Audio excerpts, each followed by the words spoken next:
বৈঠক নিয়ে একটা টালবাহাল ছিল, কিন্তু সোমবার শেষ পর্যন্ত বৈঠকে বসলেন অমিত শাহ। জানা গিয়েছে, দিল্লিতে সাংসদ ভবনে বঙ্গ বিজেপির শীর্ষ নেতৃত্ব এবং বাংলার কেন্দ্রীয় পর্যবেক্ষকদের সঙ্গে বৈঠক করেন শাহ। তৃণমূল যেভাবে বাংলায় ভোটার তালিকায় বিশেষ ও নিবিড় পরিমার্জন সহ বাঙালি অস্মিতায় স্থান দিচ্ছে, তারই পাল্টা রণকৌশল তৈরির নির্দেশ দেন অমিত শাহ।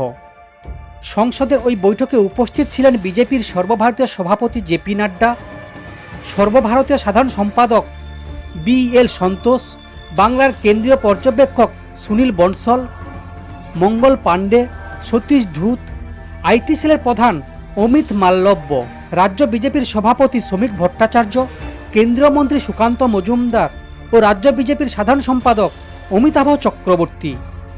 বাংলা নেতৃত্বের সঙ্গে ঘণ্টা দেড়েকের বৈঠক, তাতেই একেবারে কৌশল এঁটে দিলেন শাহ। পাশাপাশি দিলেন জেলাভিত্তিক সংগঠন মজবুত করার বার্তাও।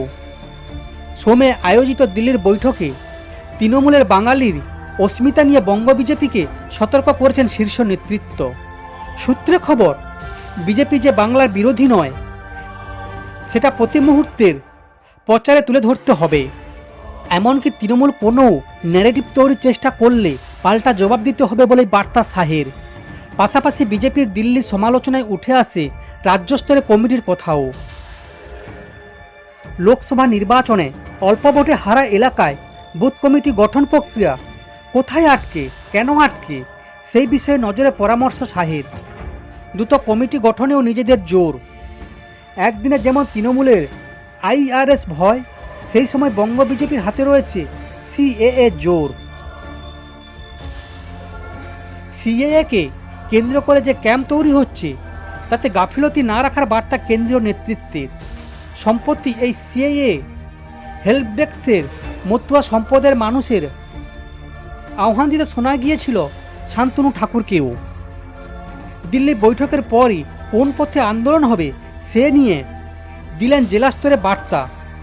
সেই সূত্র ধরেই সোমবার রাত 9টাতেই কেন্দ্রীয় পর্যবেক্ষকদের সঙ্গে ভার্চুয়াল বৈঠকে বসেন বাংলার নেতারা। পাশাপাশি বৈঠক করা হয়েছে জেলা সভাপতিদের সঙ্গেও। জানা গিয়েছে, এই বৈঠকেই রাজ্য জুড়ে তিরঙ্গা যাত্রা করার ডাক দিয়েছেন বঙ্গ বিজেপির শীর্ষ নেতৃত্বরা। একদিকে তৃণমূল যখন IRS ইস্যুতে সুর চড়াচ্ছে, সেই সময় তিরঙ্গা যাত্রা কর্মসূচিকেও হাতিয়ার করবে বাংলার বিজেপি।